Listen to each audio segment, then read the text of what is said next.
Assalamualaikum warahmatullahi wabarakatuh. Waalaikumsalam warahmatullahi wabarakatuh. Bismillahirrahmanirrahim. Alhamdulillahi rabbil alamin. Wassalatu wassalamu ala ashrafil anbiya'i wal mursalin, Sayyidina wa maulana Muhammadin wa ala alihi wa ashabihi al-mujahidin at-tahirin, amma ba'du. Saudara-saudara kaum muslimin seiman dan sekeyakinan yang berbahagia, pada suatu hari seketika sedang berkumpul dengan para sahabat, Rasulullah pernah memberikan peringatan. Beliau bersabda, yushiku an tada'a alaikumul umamu kama tada'al akalatu ala qas'atiha. Pada suatu saat nanti akan datang di tengah-tengah kamu, wahai umat Islam, di mana orang-orang lain di sekeliling kamu akan bersatu mengerubungi kamu seperti bersatunya orang-orang mengerubungi makanan di atas meja hidangan. Akan datang satu saat nanti di mana kondisimu dikepung sedemikian rupa, yang barat mau menerkam, yang timur mau menghantam, yang selatan mau menginjak-injak, yang utara pun akan menjelajah. Kondisimu seperti makanan di atas meja hidangan. Sebagian sahabat merasa heran dan terkejut, lalu mereka bertanya, amin qillati nahnu yawma izin ya Rasulullah? Apakah jumlah kami pada waktu itu sedikit ya Rasul? Kami sampai dikepung sedemikian rupa? Beliau menjawab, bal antum yawma izin katsir. Sama sekali tidak. Kamu tidak sedikit pada saat itu. Bahkan jumlahmu sangat banyak. Kamu adalah mayoritas. Walakinnakum ghusa'un ka ghusa'is sail. Tetapi keadaanmu saat itu persis seperti buih di lautan. Banyak tetapi centang perenang. Banyak tetapi tidak punya daya dan kekuatan. Banyak tapi dipermainkan gelombang lautan, dihempaskan ke tepian pantai tanpa punya makna dan arti. Kondisimu pada saat itu kuantitas yang tanpa kualitas, sehingga orang lain enak saja mengepung kamu. Akidahmu didangkalkan, dibanjiri dengan peradaban dan kebudayaan yang menjauhkan dari agama. Dari segi maksiat dan munkarat seluruhnya mengepung sampai kita melepaskan nilai-nilai Islam kita ini. Dan celakanya, sambung beliau, wal yanzi'anna fi qulubi aduwikumul mahabata minkum. Akan dicabut kehebatanmu di mata musuh-musuhmu, sehingga pada saat seperti itu orang lain memandangmu umat Islam enteng saja, remeh saja, tidak ada apa-apanya. Sudahlah, pokoknya umat Islam sikat saja. Umat Islam enteng, umat Islam kecil, umat Islam tidak ada apa-apanya. Alangkah ironinya, alangkah menyedihkannya, memilukan dan sekaligus memalukan. Umat yang mayoritas ini dipermainkan oleh yang minoritas. Umat yang jumlahnya terbesar, terbanyak, bahkan konon menurut catatan sampai 90%, tapi dipermainkan oleh mereka, kelompok-kelompok kecil ini. Wal yakzifanna fi qulubikumul wahn. Pada saat itu di hatimu dicampakkanlah penyakit wahan. Sahabat kemudian bertanya, wa mal wahnu ya Rasulullah? Apakah penyakit wahan itu ya Rasul? Beliau menjawab, hubbud dunya wa karahiyatul maut. Penyakit wahan itu tidak lain hubbud dunya wa karahiyatul maut. terlalu cinta kepada dunia dan terlalu takut kepada mati. materialistis dan takut resiko. Dua penyakit inilah yang menyebabkan walaupun umat ini mayoritas, tapi dipermainkan oleh yang minoritas. Walaupun dia golongan terbesar, tapi nasibnya seperti makanan di atas meja makan.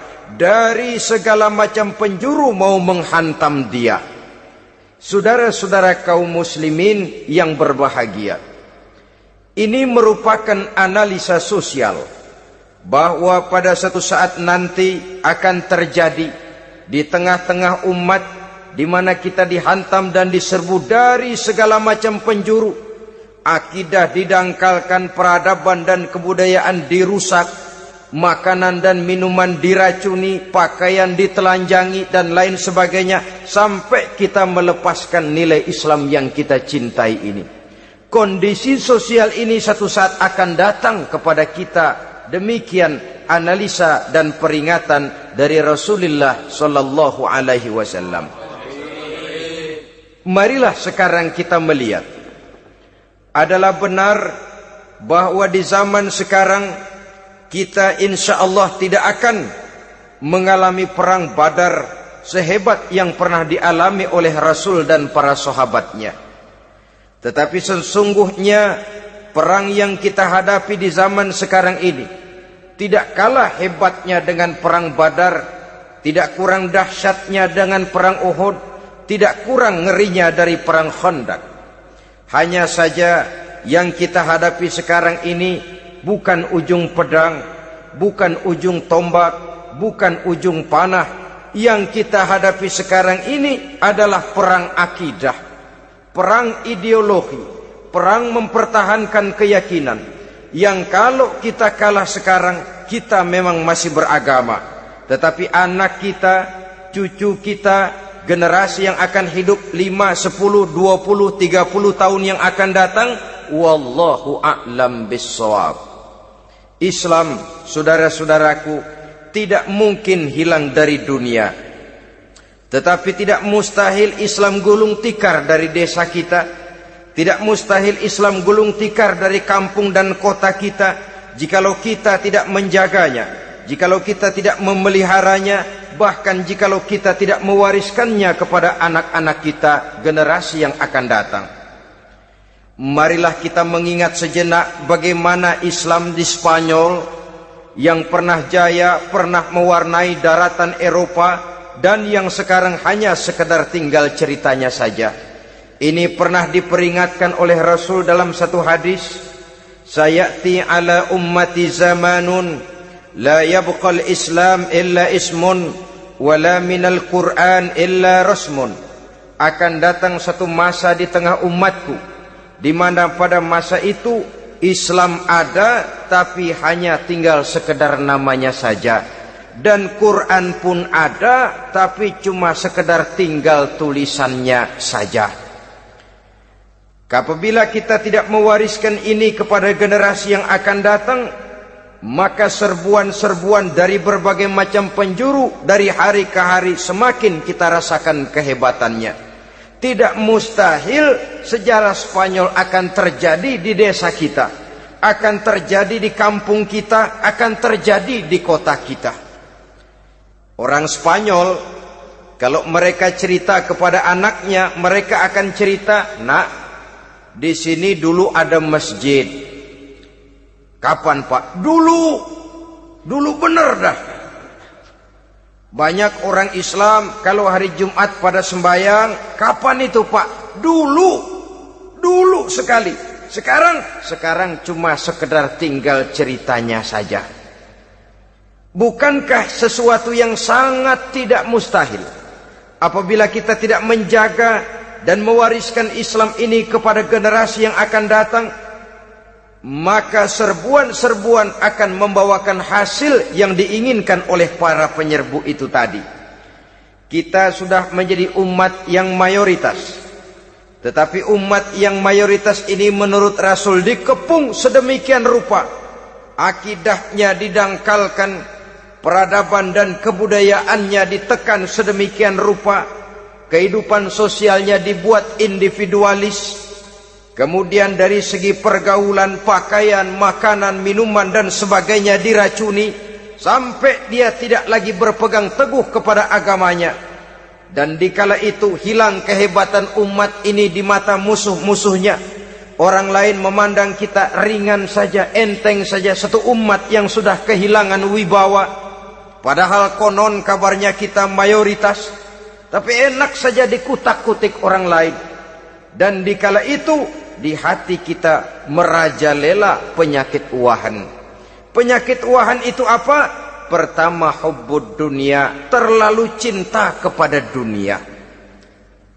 Terlalu cinta kepada dunia yang menyebabkan kita lupa akan tanggung jawab dan kewajiban, lupa meneruskan dan mewariskan Islam kepada generasi yang akan datang. Kita berlomba hanya untuk mengejar dunia dan seluruh isinya. Baik dia bernama material, baik dia bernama seksual, baik dia bernama pangkat, jabatan dan kedudukan, berlomba-lomba kita di dalamnya. Sampai tercampaklah penyakit hubbud dunia di dalam hati ini. Berurat dan berakar dunia itu, sulit dan berat kita berpisah daripadanya. Akibatnya kemauan untuk berbuat demi dan atas nama agama sangat sulit terwujud di dalam kehidupan ini. Yang kedua, karahiyatul maut, terlalu takut kepada mati. Baik mati ajal, mati dalam artian yang sebenarnya, baik mati usahanya, baik mati karirnya, baik mati pangkat dan jabatannya.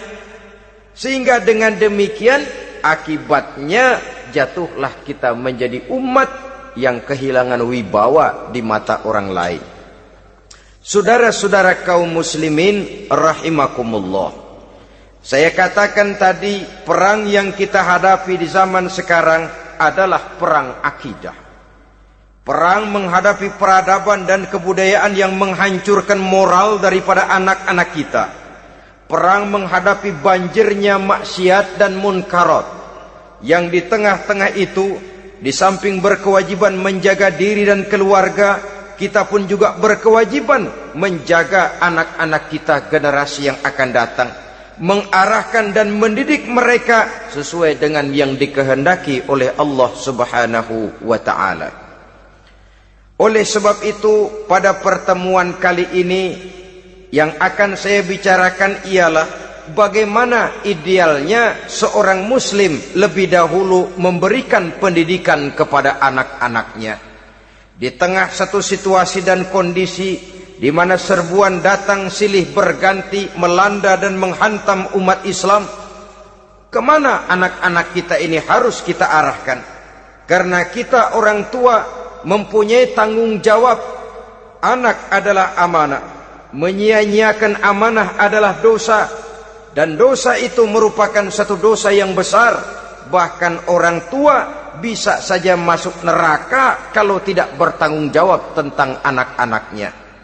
Satu riwayat menjelaskan, ada orang soleh, ngajinya cukup, sholatnya cukup, puasanya cukup, zakatnya cukup, di mana ada majelis taklim hadir, baca Quran hobi, fitnah orang tidak pernah.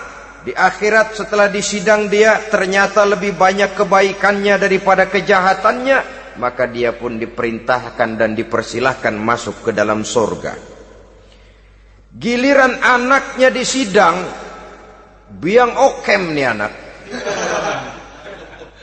Ditanya, siapa Tuhanmu? Tidak tahu. Siapa nabimu? Tenyaho. Apa kitabmu? Ora gelem. Kamu pernah sholat? Tidak. Zakat? Tidak. Puasa? Tidak. Judi? Hobi. Zina? Tiap malam. Mabuk? Berat. Wah, brengsek kamu. Kebaikan tidak ada barang sedikit pun, sementara kesalahan dan dosa berlipat ganda. Kamu neraka. Anak ini protes. Benar, saya tidak kenal siapa Tuhan saya. Saya tidak tahu siapa nabi saya. Saya tidak tahu kitab suci dan kiblat saya. Saya tidak sholat, tidak zakat, tidak puasa. Tiap malam saya judi, saya zina, saya mabuk. Tapi saya kerjakan semua itu karena saya tidak tahu dan orang tua saya tidak pernah memberitahu saya. Dia enak-enakan hadir di majelis taklim, saya nyekek botol, didiemin saja. Dia enak-enakan baca Quran, saya zina, didiamkan saja. Saya bukan tidak mau, orang tua saya sama sekali tidak pernah mendidik saya. Dia mau benar sendiri. Maka kalau sekarang saya harus masuk ke dalam neraka, saya menuntut agar orang tua saya ikut sama-sama bergabung dengan saya ke dalam neraka. Gara-gara dia tuh saya jadi begini. Orang tuamu yang mana? Tuh, yang barusan mau ke surga. Ini orang tua yang sudah mau berangkat ke surga dipanggil. Sebentar dulu, Mas. Ini benar anak kamu? Iya, Pak. Waktu di dunia kamu tidak pernah ajarin dia ngaji? Sampai dia tidak kenal Tuhannya, tidak kenal nabinya, tidak kenal kiblat dan kitab sucinya? Iya, Pak. Dia tidak sholat, kamu diamkan saja. Dia tidak puasa, tidak zakat, kamu bersikap masa bodoh. Bahkan dia judi, dia zina, dia mabuk, kamu pun berdiam diri saja. Iya, Pak. Tahukah kamu bahwa anak ini adalah amanah? Menyia-nyiakan amanah artinya khianat, dan khianat adalah dosa yang sangat besar. Kamu tidak bertanggung jawab, maka kamu, anakmu gabung ke dalam neraka. Saudara-saudara kaum muslimin rahimakumullah. Itu sebabnya Allah pesan benar-benar, ya ayyuhalladzina amanu qu anfusakum wa ahlikum nara. Hai orang-orang yang beriman, jaga dirimu dan keluargamu, istri, anak, orang-orang yang menjadi tanggung jawab dan kewajiban kita, jaga dan pelihara mereka dari api neraka. Saudara-saudara kaum muslimin, lalu kalau kita orang-orang tua yang hidup di zaman sekarang ini sudah sering beristighfar, mengurut dada, melihat situasi, membaca peta keadaan, konon tantangan yang akan dihadapi oleh anak-anak kita 15, 20, 25 tahun yang akan datang jauh lebih berat dari apa yang kita hadapi sekarang ini. Maka adalah wajar jika kita sebagai orang tua yang cinta kepada agama, cinta kepada anak-anak kita, berpikir untuk mewariskan nilai-nilai yang luhur ini kepada anak-anak kita generasi yang akan datang. Bagaimana pada mulanya kita harus mendidik mereka? Mari kita telusuri apa yang dicontohkan oleh Al-Quranul Karim. Orang-orang tua bijaksana yang diceritakan dalam Al-Quran, kalau sudah berpikir tentang anak-anaknya generasi yang akan datang, pendidikan pertama yang diberikan kepada anaknya ternyata adalah persoalan akidah. Nabi Ibrahim, pertanyaan yang paling merisaukan beliau buat anak cucunya ialah, ma ta'buduna min ba'di. Saudara bisa lihat surah Al-Baqarah ayat 133. Anak-anakku, kalau pada satu saat nanti aku, ayahmu ini sudah tidak ada lagi, meninggalkan kamu semua, meninggalkan kehidupan dunia ini, ma ta'buduna min ba'di, apa yang akan kamu sembah nak kalau ayah sudah tidak ada lagi? Jikalau ayahmu sekarang masih rajin ke masjid, melakukan rukuk dan sujud, i'tikaf dan membaca Quran, kalau satu saat ayahmu meninggalkan dunia ini, masihkah engkau mau ke dalam masjid? Masihkah engkau rukuk dan sujud? Masihkah engkau i'tikaf? Ma ta'buduna min ba'di, apa yang akan kamu sembah kalau aku ayahmu tidak ada lagi nak?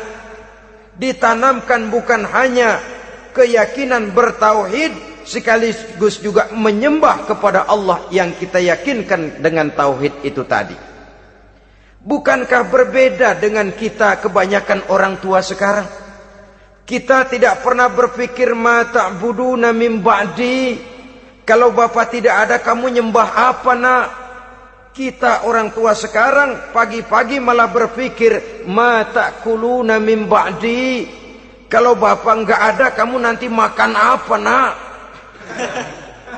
Bukan nyembah apa yang kita pertanyakan, bukan nyembah apa yang kita khawatirkan, makan apa nak? Maka yang dicari lalu sekolah-sekolah yang bonafit, yang tidak peduli apakah itu merusak imannya, mematikan akidahnya, menghancurkan keyakinannya. Yang penting ada jaminan hari depan bisa dapat lapangan kerja. Akibatnya berduyun-duyun orang-orang tua muslim menyekolahkan anaknya di sekolah-sekolah yang bukan Islam, yang nyata-nyata membahayakan akidahnya. Dididik dengan kultur dan budaya yang bertentangan dengan nilai-nilai agamanya. Bukankah ini berarti merelakan anak untuk dikafirkan? Bukankah ini artinya menyerahkan anak untuk ditulis menurut selera para pendidik yang tidak sesuai dengan nilai akidah yang dimilikinya? Mengapa kita tidak berpikir seperti Nabi Ibrahim yang sebelum memberikan pendidikan kecerdasan, sebelum pendidikan matematika, IPS, PSPB dan disiplin ilmu lainnya, yang pertama ditanamkan ma ta'buduna min ba'di. Kalau ayahmu tidak ada, kamu menyembah apa nak? Menyembah Allah apa nanti malah menyembah harta? Menyembah Allah apa nanti malah mendewa-dewakan pangkat dan jabatan? Menyembah Allah apa malah nanti menyembah alam? Itu yang dikhawatirkan Nabi Ibrahim kepada generasi yang akan datang. Dan itu saudara-saudara yang seharusnya mengkhawatirkan kita kepada anak-anak kita, generasi yang akan datang. Lihatlah serbuan akidah di zaman sekarang ini. Dimanfaatkan kemiskinan kita umat Islam. Diberikan kita tawaran berupa beras, pakaian, obat-obatan, kalau perlu beasiswa, asal bisa melepaskan keislaman kita ini. Bertahap, sedikit demi sedikit, step by step, shibran bi shibrin wa zira'an bi zira'in. Dan harus saya ingatkan, orang di zaman sekarang tidak mungkin menghantam Islam secara frontal. Tidak mungkin menghantam Islam terang-terangan, apalagi mengerahkan satuan militer. Tidak. Orang berhitung bagaimanapun kondisi dan kualitasnya umat Islam, mereka masih punya satu modal penting, fanatisme agama. Kalau ini disulut, api jihad segera berkobar, dan hanya maut yang bisa menghentikan orang yang dibakar dengan semangat jihad. Orang tahu itu. Betapa Uni Soviet kedodoran menghadapi mujahidin Afghanistan yang disulut oleh semangat jihad yang berkobar dengan persenjataan yang primitif ketimbang persenjataan Uni Soviet. Entah mereka pantang surut mundur ke belakang. Jadi jangan mimpi bahwa orang mau menghantam Islam ini dengan melarang pengajian, meruntuhkan masjid, menyegel pondok pesantren. Tidak. Melarang orang sholat. Tidak. Kalau perlu masjid diperbanyak, musola diperbesar. Tapi bikin itu masjid seperti museum. Besar, megah, mercusuar, tapi bikin seperti museum. Tempat orang kagum, tempat orang memuji, tapi sunyi dari nilai-nilai ibadah. Saudara-saudara kaum muslimin, untuk sampai kepada penghantaman akidah, jalan yang paling mudah dirintis sekarang ini secara bertahap dan sistematis, memisahkan umat Islam dari Islamnya. Biarkan mereka bernama Muslim. Biarkan di atas kartu penduduknya tertulis agama Islam. Tapi tanamkan budaya-budaya yang menyebabkan cara bergaul mereka, cara berumah tangga mereka, cara bertetangga mereka, sampai kepada cara mereka berpakaian, cara mereka bergaul, cara mereka makan dan minum, cara mereka mendidik dan menyekolahkan anak sama sekali tidak lagi mencerminkan nilai-nilai yang islami. Itu sudah satu usaha yang paling praktis, memisahkan umat Islam dengan Islamnya.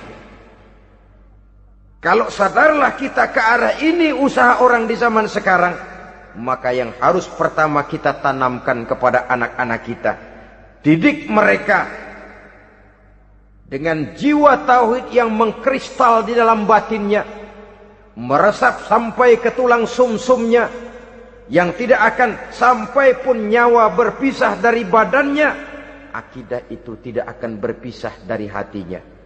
Bahkan dia sanggup dengan tegar berkata, lebih baik saya melarat karena mempertahankan iman daripada hidup mewah dengan menjual akidah. Satu khittah, satu garis kehidupan yang perlu kita wariskan kepada anak-anak kita, generasi yang akan datang. Dahulu ada satu tradisi, saudara-saudara. Kalau anak gadis kita dilamar orang, orang lalu bertanya, anakmu mau ngelamar gadis saya, apa sudah khotam Quran berapa kali? Apa sudah bisa baca kitab macam-macam dan lain sebagainya? Sehingga lahirlah satu kebanggaan. Apapun motifnya, tapi pertanyaan semacam ini zaman sekarang sudah langka. Paling-paling yang ditanya kalau anaknya dilamar orang, anakmu kerja di mana? Gajinya sebulan berapa? Kendaraannya bebek apa soang? Apa-apa? Itu yang kita pertanyakan, berkisar di seputar materi, kerja, job, status sosial, dan lain sebagainya. Perkara bisa baca Quran atau tidak, nomor 18. Perkara sembahyangnya rajin apa tidak, nomor 36. Saudara hadirin, akibatnya terjadi pergeseran nilai. Maka mendidik anak menurut tuntunan Quran adalah seperti yang diberikan contoh oleh Luqmanul Hakim, yang diceritakan dalam surah Luqman mulai ayat 11 dan selanjutnya. Apa pendidikan pertama yang harus kita berikan kepada anak? Pertama, ya bunayya la tusyrik billah. Wahai anakku, jangan sekali-kali engkau menyekutukan Allah nak. Jaga tauhid, pelihara iman, mantapkan akidah. Ini dasar yang pertama. Belum lagi anak mengenal berbagai macam disiplin ilmu, yang pertama ditanamkan tauhid. Ini yang mendasari kehidupan. Ini yang akan menjadi mewarnai dan menjadi warna dari kepribadian seseorang. Sentuhan jiwa tauhid di dalam diri si anak. Belum lagi sempat dia kenal yang lain. Yang pertama yang kita tanamkan, kita wariskan, kita berikan, la tusyrik billah. Jangan sekali-kali menyekutukan Allah nak. Kalau ini sudah tertanam, ini sudah merupakan satu fondasi yang kuat. Selebihnya nanti tinggal melihat bakat si anak, kemana dia harus dididik ini. Yang terpenting nilai iman lebih dahulu tanamkan. Dan untuk menghancurkan nilai keimanan, saudara-saudara, saya katakan, ingatkan kepada hadis di awal tadi, dikepung kita dari berbagai macam penjuru agar bisa melepaskan nilai-nilai iman dan keyakinan. Proses pendangkalan akidah, ditanamkan keraguan kepada agama, ditanamkan rasa malu beragama, sholat malu, baca Quran malu, berangkat ke masjid malu, pakai jilbab malu. Ditanamkan rasa malu beragama, sehingga bertahap sedikit demi sedikit kita mulai berpisah dengan kehidupan beragama. Ditanamkan hal yang sedemikian rupa dari berbagai macam penjuru. Dihantam akidah, akidah kuat, dihantam dari segi peradaban dan kebudayaan. Diperbanyaklah peradaban dan kebudayaan yang bukan mendekatkan kita dengan agama, malah mendekatkan kita dengan neraka. Menjauhkan kita dari agama, menjauhkan kita dari nilai-nilai luhur yang diwariskan oleh orang-orang tua kita terdahulu. Adalah kewajiban kita yang pertama mendidik anak, menanamkan roh, jiwa dan semangat tauhid di dalam diri mereka. Saudara-saudara kaum muslimin rahimakumullah. Kenapa kita lebih dahulukan menanamkan jiwa, roh dan semangat tauhid ini kepada anak-anak kita? Pertama, kita tidak hanya ingin sekedar mempunyai anak yang pintar, tetapi lebih daripada itu kita pun ingin mempunyai anak yang benar. Segala macam disiplin ilmu, segala macam bentuk penalaran ilmiah dan pengisian intelektualitas manusia mungkin di satu sisi akan membuat dia pintar, tapi di sisi lain belum tentu akan membuat dia benar. Nabi pernah memberikan peringatan, man izdada ilman walam yazdad huda lam yazdad minallahi illa bu'da. Orang yang hanya bertambah ilmu pengetahuannya tapi tidak bertambah hidayah dari Allah, tidak makin mantap keimanannya, maka seluruh nilai-nilai ilmunya hanya akan menjauhkan dia dari Allah Subhanahu wa ta'ala. Dan adalah lebih merupakan azab daripada nikmat kalau kita diberikan ilmu pengetahuan yang hanya akan menyebabkan kita semakin jauh dari Allah Subhanahu wa ta'ala. Yang kedua, sesungguhnya roh, jiwa dan semangat tauhid yang melekat dalam diri anak pada puncaknya akan melahirkan satu disiplin murni yang tumbuh dari dalam dirinya sendiri, di mana si anak dalam kehidupannya merasakan, dimanapun dia berada, kemanapun dia pergi, ia selalu merasakan kehadiran Allah dekat dalam hidupnya. Ia sadar sesadar-sadarnya bahwa tidak ada satu perbuatan yang bagaimanapun kecilnya yang bisa disembunyikan dari kekuasaan Allah Subhanahu wa ta'ala. Yang ketiga, dengan penanaman roh, jiwa dan semangat iman ini, maka diharapkan anak-anak nanti pada pertumbuhannya sanggup mengendalikan hawa nafsunya. Dengan kata lain, bahwa penanaman jiwa tauhid, penanaman roh dan semangat keimanan ini merupakan kondisi dasar yang harus dilakukan sebelum yang lain-lainnya. Kemudian pendidikan kedua yang diberikan oleh Al-Quran melalui contoh dan model dengan Luqmanul Hakim ini, setelah menanamkan tauhid, ditanamkanlah kepada si anak ini rasa hormat kepada orang tuanya. Wa wassaynal insana biwalidayhi, dan kami wasiatkan kepada manusia untuk berbakti kepada ibu bapaknya. Hamalathu ummuhu wahnan ala wahnin, karena ibunya telah mengandungnya dengan kepayahan di atas kepayahan. Maksudnya dengan kepayahan dan kelelahan yang berlipat ganda. Sehingga ketika Rasul ditanyakan orang, ya Rasul, siapa yang paling harus saya taati di dunia ini? Beliau menjawab, ibumu. Kemudian siapa lagi ya Rasul? Ibumu.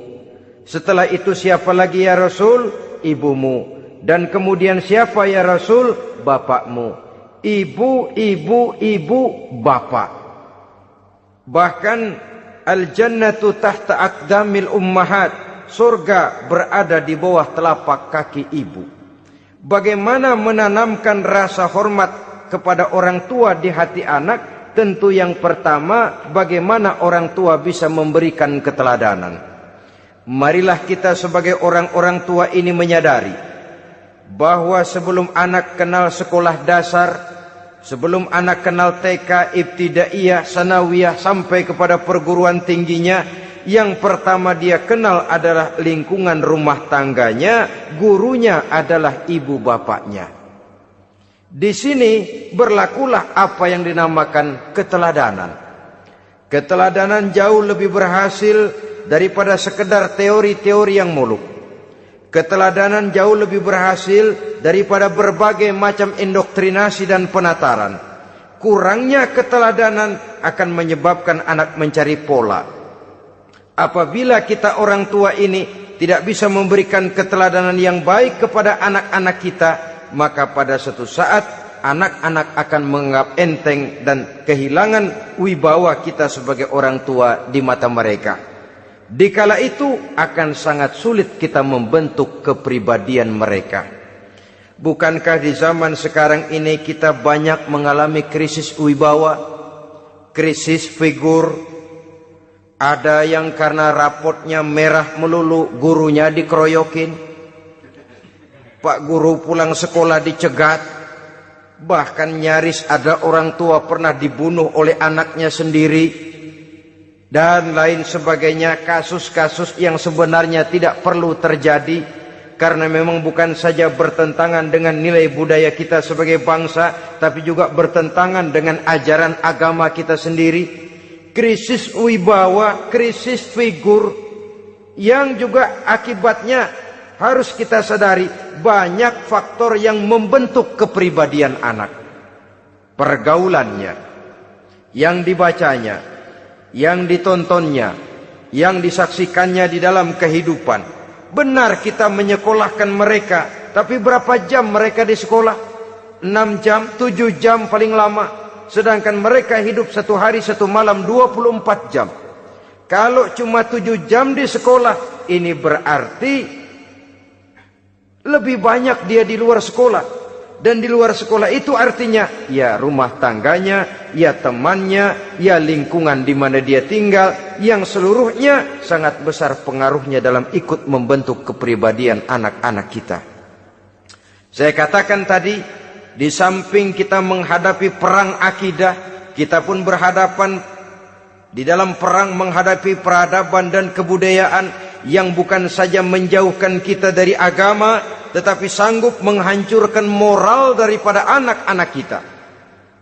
Secara pribadi, saudara-saudara, saya iri, saya kagum misalnya dengan kemajuan yang diperoleh oleh negara tetangga kita, Jepang misalnya. Padahal tahun 45 ia pun hancur lebur oleh meledaknya atom di Hiroshima dan Nagasaki. Tapi bagai satu tenaga raksasa kemudian Jepang bangkit menjadi satu negara superpower di Asia. Bahkan gurunya saja Amerika sekarang ini kewalahan menghadapi perang dagang dengan Jepang ini. Dan yang menarik, Jepang bisa maju dan modern dengan tetap menjadi Jepang, tanpa harus kehilangan identitasnya sebagai satu bangsa, tanpa harus kehilangan kepribadiannya sebagai satu bangsa. Sebagai negara yang sedang berkembang, kita sering latah. Kita ingin meniru Barat, tapi bukan teknologinya, westernisasinya yang kita tiru. Bukan isinya, kulitnya yang kita ambil. Akibatnya apa? Modernnya belum, orangnya sudah Barat. Bergaulnya sudah cara Barat, berumah tangganya sudah cara Barat, berpakaiannya sudah cara Barat, mendidik anaknya sudah cara Barat. Di mana ketemu orang tua cukup hello daddy. Kulitnya kita ambil, sementara isinya kita campakkan. Ironi dan menyedihkan. Padahal kita sesungguhnya bisa maju dan modern, bisa mengejar segala ketinggalan dan keterbelakangan kita, dengan tetap menjaga nilai-nilai luhur budaya kita sebagai satu bangsa, mengambil isinya, dan kalau memang tidak perlu, lalu mencampakkan kulitnya. Pengaruh peradaban dan kebudayaan yang menghancurkan moral daripada anak-anak kita oleh pesatnya arus teknologi, oleh pesatnya arus komunikasi, di mana hal-hal yang terjadi di belahan dunia lain dapat kita saksikan hari ini juga melalui layar televisi, yang terjadi di Amerika, di Eropa, di Afrika, di ujung dunia yang paling ujung sekalipun. Di ujung dunia yang paling ujung, hari ini kejadian, hari ini sudah bisa kita saksikan. Pesatnya arus komunikasi, kalau jatuh ke tangan anak-anak kita yang belum mempunyai filter, daya saring positif, akan dicerna oleh mereka tanpa memilah dan memilih. Akibatnya orang kampung bilang kelolodan. Makan nggak dikunyah lagi. Tentu saja akhirnya kelolodan, dan kalau sudah kelolodan menyusahkan kita seluruhnya. Oleh karena itu budaya menghormati orang tua perlu dijaga, perlu dipelihara dan diwariskan kepada anak-anak kita. Tali silaturahmi sehingga ada respeknya kepada orang tuanya. Jangan bapaknya dianggap CS, ibunya dianggap CS, kakeknya dianggap CS. Hilang rasa respek, hilang rasa menghormati. Sementara orang tua sendiri tidak bisa memberikan keteladanan, kurang mendapat perhatian dan lain sebagainya. Apalagi kalau baik ibu maupun bapak adalah orang-orang karier yang setiap hari sibuk menghadapi tugas masing-masing. Bapak sibuk rapat, pindah kantor sana kantor sini, ibu sibuk arisan, besarlah anak-anak di tangan pembantu dan lain sebagainya, sehingga dia merasa kurang mendapat perhatian, dan ini akan ikut membentuk warna dari kepribadian yang dimilikinya. Sampai kepada pelosok-pelosok desa, jaringan televisi memang menguntungkan. Tapi kalau sudah sampai kepada menayangkan budaya-budaya yang tidak sesuai dengan pola di mana mereka tinggal, pola lingkungannya, dan ingin mereka terapkan dalam kehidupan, ironi dan menyedihkan. Maka sering dikatakan, jikalau ABRI masuk desa, rakyat beruntung. Jikalau listrik masuk desa, rumah jadi terang. Jikalau koran masuk desa, rakyat jadi cerdas. Jikalau hakim masuk desa, rakyat lalu sadar hukum. Tapi jikalau maksiat dan munkarot masuk desa, minuman keras masuk desa, judi masuk desa, pelacuran masuk desa, rakyat tentu kiamat. Dan kita harus punya budaya untuk memilah dan memilih, mempunyai filter untuk jadi daya saring positif. Oleh karena itu saudara-saudara, tahap kedua setelah menanamkan jiwa tauhid kepada anak, tanamkan rasa hormat kepada orang tuanya. Orang tua itu ibu bapaknya, orang tua itu guru-gurunya yang mengajarkan dia, atau yang dianggap tua yang lebih senior dari dia. Karena tidak ada satu peradaban yang berdiri sendiri. Bagaimanapun maju dan modernnya kita sekarang, tentu merupakan mata rantai yang berkaitan dari generasi terdahulu. Ini yang kedua. Setelah tauhid, berbakti kepada ibu dan bapak. Tidak ada satu kebahagiaan yang bisa ditegakkan di dunia ini tanpa doa, tanpa restu daripada ibu dan bapak. Ini keramat hidup. Doanya dikabul Allah dan kutuknya juga dikabul oleh Allah Subhanahu wa ta'ala. Jadi mendidik anak setelah menanamkan jiwa tauhid, menanamkan rasa hormat dan taat berbakti kepada ibu bapaknya. Itu yang kedua. Kemudian yang ketiga, melalui model Luqman, Quran mendorong kita untuk mendidik anak, menanamkan etika otonom. Apa itu? Ya bunayya, innaha in taku mithqala habbatin min khardalin fatakun fi sakhratin aw fis samawati aw fil ardi ya'ti biha Allah.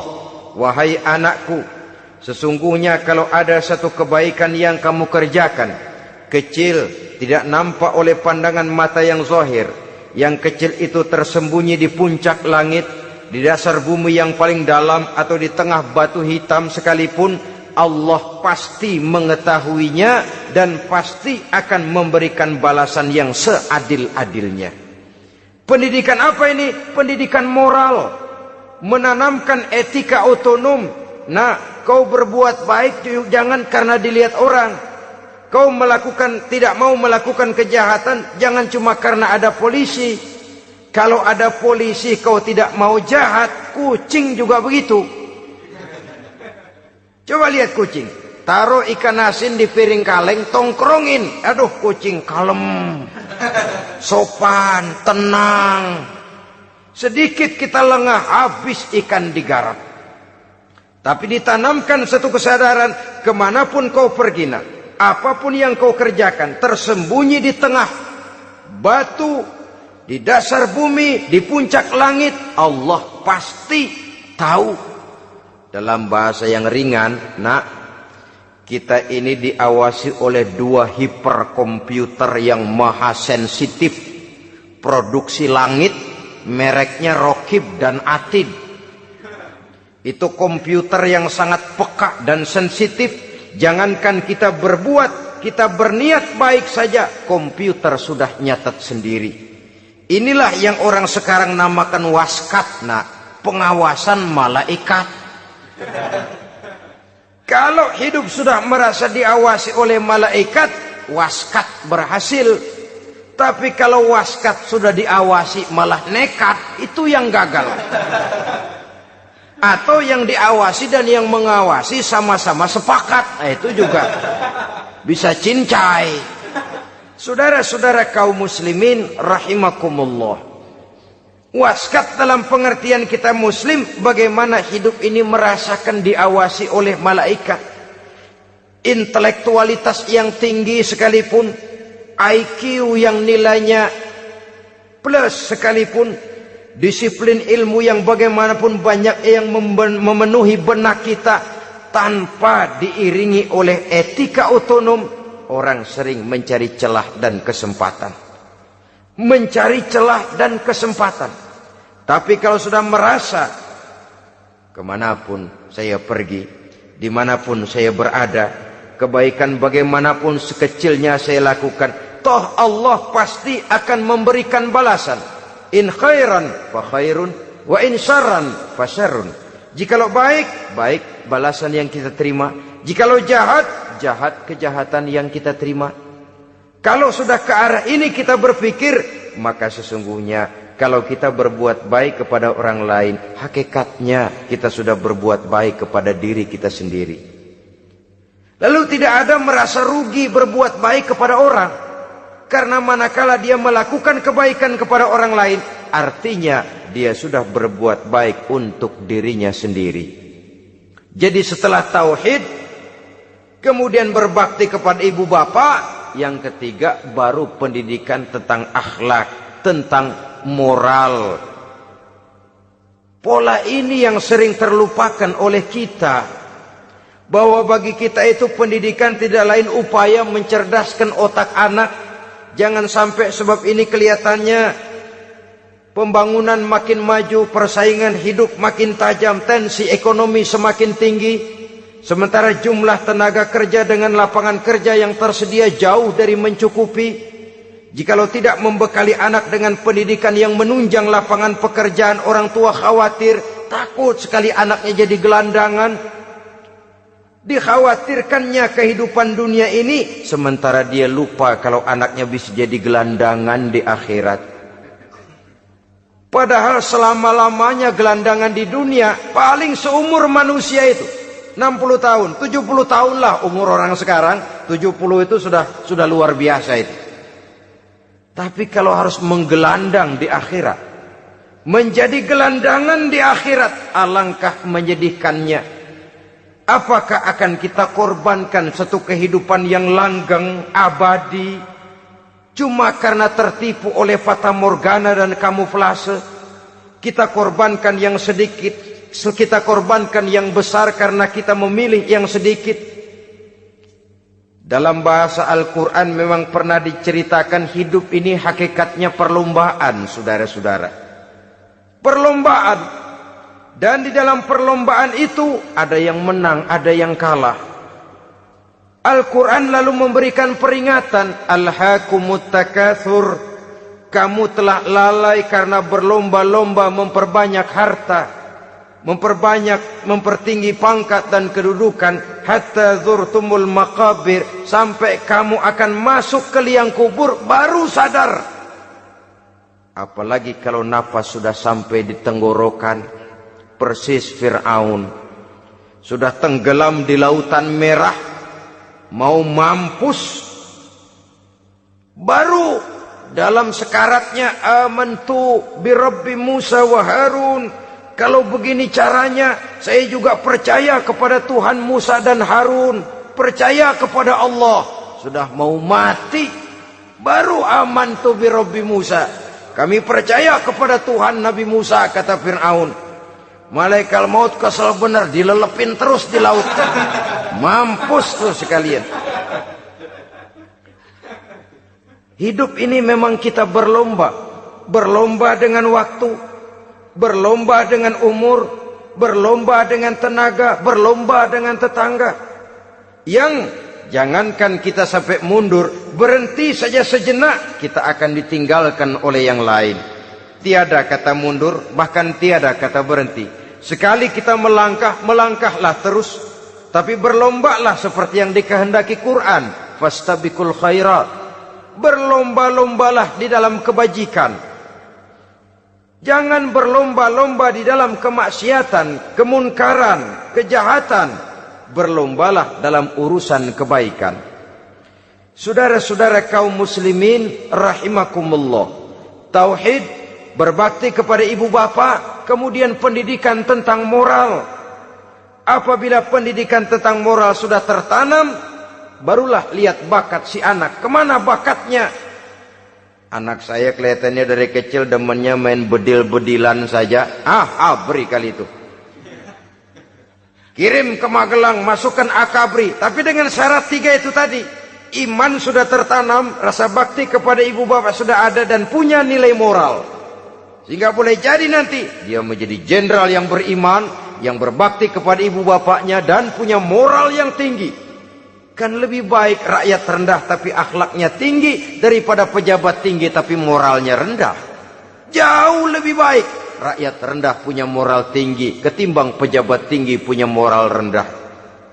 Nilai moral ini yang jadi ukuran dan barometer di masyarakat. Yang ini yang sering kita lupakan. Bahwa kehancuran satu bangsa dimanapun di dunia ini selalu dimulai dengan kehancuran moral daripada bangsa itu sendiri. Sekarang membina nilai moral ini berat. Gadis kita, remaja, putri diberikan pakaian jilbab, mungkin dia sendiri masih setengah-setengah, ditambah lagi oleh ledekan temennya. Jilbab lah kuno. Bau sorga lah, bau masjid lah, bau menyan lah. Ditanamkan rasa malu untuk hidup dekat dengan agama. Kalau moral semacam ini sudah tertanam, sedikit demi sedikit kita mulai mengucapkan selamat tinggal kepada agama. Dan kemalangan apa yang lebih malang kalau kita sudah jauh dari agama ini? Bukankah Islam telah menyelamatkan manusia dari penyakit jahiliyah dan membawanya kepada satu kehidupan yang maju dan modern? Kalau kita tinggalkan Islam ini, bukankah artinya kita akan kembali kepada satu zaman jahiliyah? Hanya saja jahiliyah itu berada di abad modern. Versinya tentu lebih modern. Kalau zaman jahiliyah dulu mabuknya pakai arak, zaman sekarang sudah macam-macam orang bisa mabuk. Kalau zaman jahiliyah dulu anak perempuan dikubur hidup-hidup, zaman sekarang kadang-kadang belum sempat lahir ke dunia, malah sudah dibunuh lebih dahulu. Versinya saja yang berbeda. Kalau di zaman jahiliyah dahulu manusia menyembah batu yang bernama Latta, Uzza, Manat dan Hubal. Di zaman jahiliyah modern sekarang ini orang sering menyembah kepala bagiannya, sering menyembah atasannya, sering menyembah komputer, sering menyembah teknologi modern yang lebih diyakininya daripada Allah sebagai keyakinan sentral di dalam hidupnya. Saudara-saudara kaum muslimin rahimakumullah. Jadi yang ketiga, nilai moral yang ditanamkan kepada anak-anak kita supaya dia bisa menghadapi tantangan-tantangan hidup yang semakin berat ini dengan tetap berpegang teguh kepada nilai-nilai moral yang diwarnai oleh jiwa keimanannya yang bersumber dari ajaran agamanya. 3. Kemudian yang keempat, barulah tatanan kehidupan sehari-hari. Apa kata Luqman? Ya bunayya aqimis shalah. Setelah bertauhid, berbakti kepada ibu bapa, punya nilai moral. Ya bunayya aqimis shalah. Nak, dirikan solat. Rumah tangga muslim. Anak berumur 7 tahun sudah berani meninggalkan solat. Kata Nabi, pukul. Bukan untuk menyakiti, untuk mendidik. Karena sayang kepada anak. Saudara-saudara, kita khawatir betul kepada anak. Kalau dia pulang dari sekolah, buru-buru kita sebagai orang tua bertanya, sudah makan nak? Sudah istirahat nak? Tapi jarang kita sebagai orang tua melontarkan, sudah sholat nak? Bahkan kita bisa memberikan sugesti kepada anak. Nah, kalau kau naik kelas 1 sampai naik ke kelas 2, bapak beliin sepeda. Tamat SD nak, motor. Tamat SMP nak, ke Bali kita. Tamat SMA nak, Singapura. Saudara-saudara, tapi kalau untuk urusan sholat misalnya, kita tidak pernah memberikan sugesti kepada anak-anak kita. Nah, kalau kau hafal Fatihah lengkap dengan artinya, bapak beliin sepatu. Nah, kalau kau bisa sholat dengan baik, cukup syarat rukunnya, bapak beliin sepeda. Ada rangsangan, ada sugesti yang membuat anak lebih tergerak untuk hidup dalam suasana keagamaan. Ya bunayya aqimis sholah, nak dirikan sholat. Sebab ini sandaran vertikal yang paling langsung antara manusia dengan Tuhannya. Menyadari bahwa sepanjang yang bisa dilakukan oleh manusia hanyalah berusaha dan berusaha, dan kepastian sepenuhnya ada di tangan Allah. Dengan sholat kepribadianmu diperteguh, dengan sholat sandaran vertikalmu kepada Allah diperkuat. Dan pada waktunya nanti Al-Quran memberikan bimbingan, hendaklah minta tolong kepada Allah dengan sabar dan tetap mendirikan sholat. Ya bunayya aqimis sholat. Setelah itu, wa'mur bil ma'rufi wanha 'anil munkar. Tegaklah membina yang ma'ruf, tegaklah mencegah yang munkar. Ini sikap hidup sudah. Sholat tadi tugas hidup. Lalu sikap hidup tampil di tengah masyarakat, membina yang ma'ruf, mencegah yang munkar sesuai dengan kesanggupan masing-masing. Bukankah setiap kita kepingin punya anak yang bermanfaat? Setidaknya bagi keluarganya, syukur kalau bisa bagi lingkungannya, bagi masyarakat, bangsa dan negaranya. Dan satu di antara tanda orang yang bermanfaat, kalau dia bisa hidup menjadi penganjur yang ma'ruf dan pencegah yang munkar. Dan itu kalau tidak ada hidayah, sulit orang mau melaksanakan itu.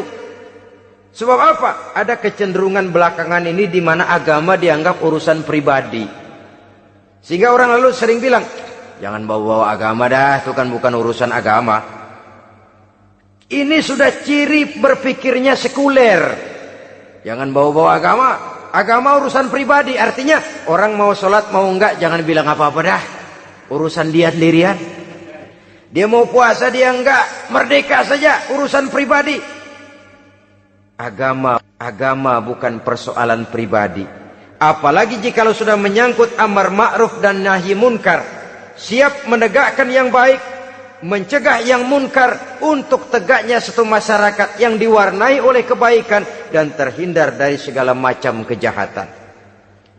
Dan terus ayat-ayat selanjutnya mencerminkan sikap hidup. Namun yang intinya, cara mendidik anak yang baik, yang dicontohkan oleh Al-Quran dengan Luqmanul Hakim sebagai model. Pertama, tanamkan tauhid. Yang kedua, tanamkan rasa hormat dan berbakti kepada ibu bapaknya.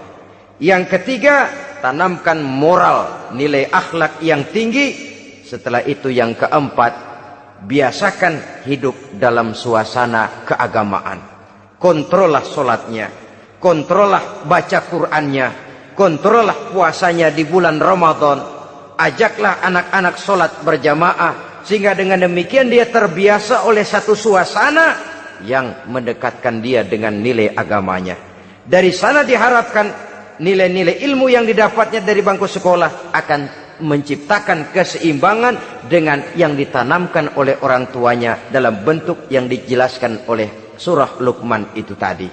Sehingga apabila keseimbangan ini terwujud, akan menjalin keseimbangan dalam pola berpikir, dan keseimbangan dalam pola berpikir akan melahirkan keseimbangan dalam perbuatannya. Terwujudlah kita harapkan insan yang fid dunya hasanah wa fil akhirati hasanah.